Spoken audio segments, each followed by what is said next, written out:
cares about Paisley? Who cares what my emotional, physical, sexual, sensual, relationshipal feelings, needs, and desires are? Who cares? What a waste of time. I told him I'd have one conversation about it, and I did, and now I'm done.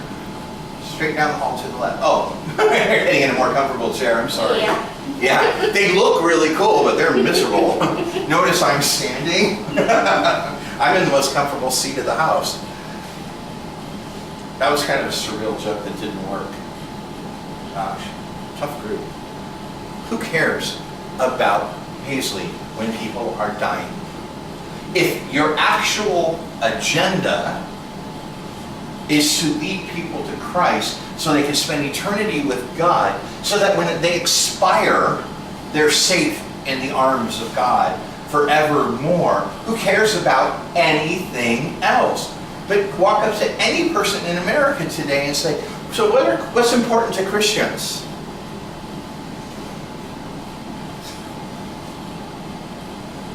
They'll say ruining the economy, ruining the planet, ruining it for queers. They'll go on and on. They're not going to say evangelism or the definition thereof. We Christians have lost sight of our mission. And while, yes, the mission clearly is lead people to Christ for salvation first and foremost, Jesus clearly identified how that was supposed to go. And it never involved sectarianism. It never involved preferential treatment. In fact, Jesus spoke heavily against favoring one kind of congregant to another.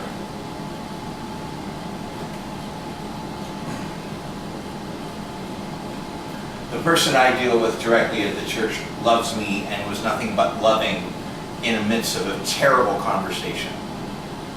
I can honestly say they never blamed me, never accused me, never yelled at me, never did anything other than have the conversation. It had to happen, and he showed as much love as anyone could have done. I couldn't have done what he did any better than he did. So excluding him, I will say that every single other card-carrying Christian that is involved in my scandal is obligated to love me. In fact, Jesus said, if you don't love Paisley, you don't love me.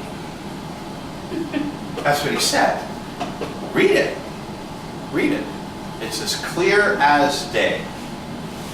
Because he said, if you do this unto the least of my brethren, and trust me, as a gay Christian, we don't get any leaster than that. You've done it unto me. And he said, every time you minister to someone, you minister unto me. And he said, don't say you love me if you don't do what I say. And he said, love your neighbor as yourself. And he said, who is your neighbor? And the answer Jesus gave to his own question of who do you think my neighbor is? It's someone who hears the word of the Lord and obeys. And by virtue of their own admission, Paisley's the guy who hears the word of the Lord and obeys no matter what the consequence is. He will come out here and obey what God told him to say and do, and he will do it. Jesus said, that's your neighbor. And Jesus said, love your neighbor as yourself. And let's be fair here, we simply adore ourselves. So going through the 6 degrees of separation between me and that Jesus says right in the Bible, you have to love Paisley. Say it again. I'm obedient. I do what he says.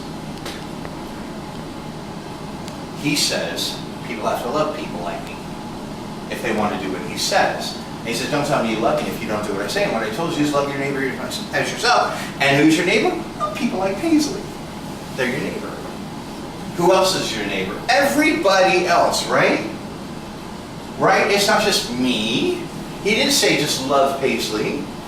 He said love who? Everybody. Everybody, everybody, everybody. That's the whole point. Not so we have a big love fest. So we don't get caught in exactly what I'm talking about. We don't get caught in sociopolitics and segregation and sectarianism and preferential treatment and queer bashing.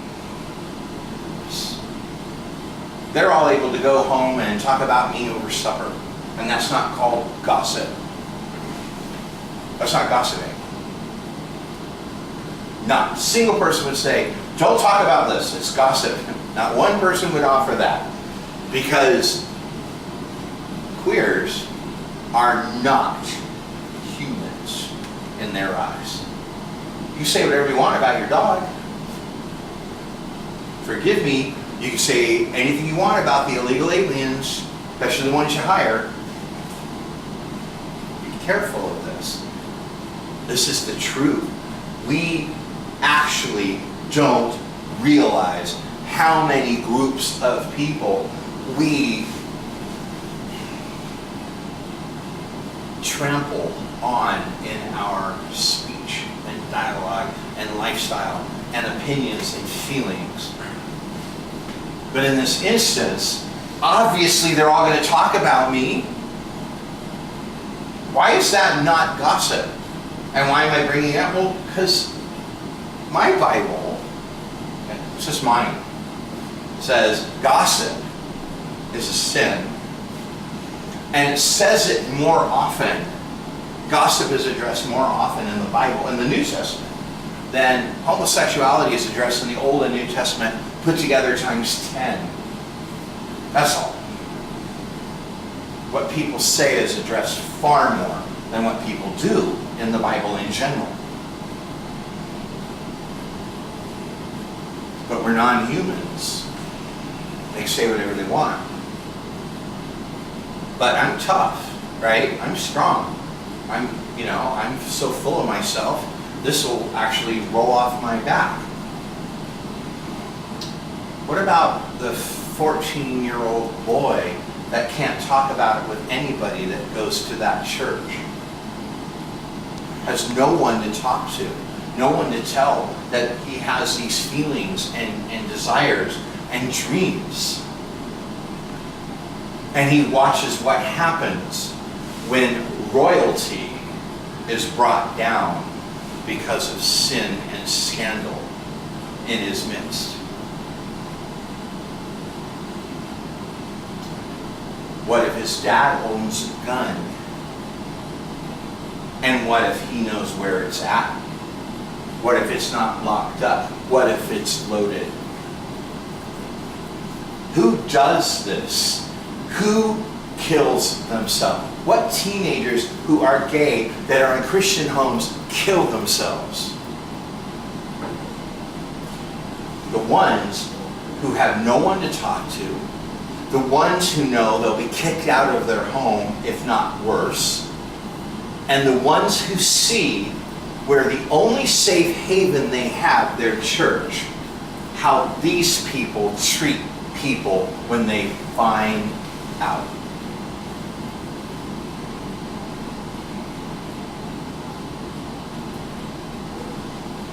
Stuff like this just powers my ministry. Stuff like this, if it gets publicized, will draw me attention and make me a little bit more famous on the internet. Not going to change what I think and feel. It's not going to change my self-confidence. Not going to affect my self-esteem. Not going to affect my relationship with God. And it's certainly not going to affect my pursuit of love and happiness that we all deserve as humans and Americans. But I'm not a 14-year-old boy at that church. or any of these churches that do this, any of these Christian environments that people are terrified that they're going to be found out because of the ostracism. They're going to be ostracized.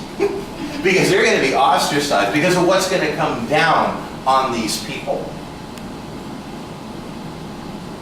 That totally matters.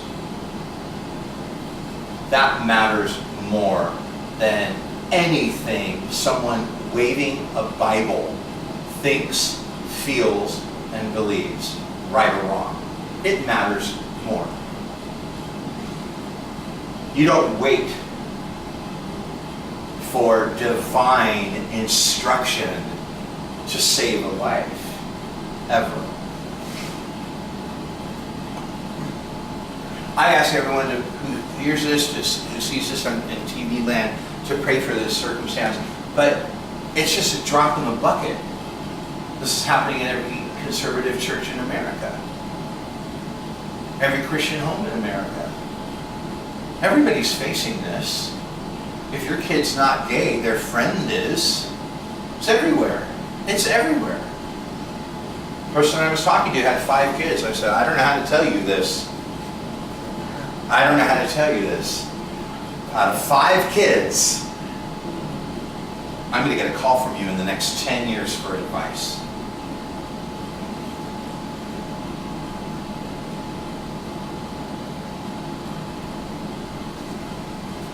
You can stop. Let's pray. God,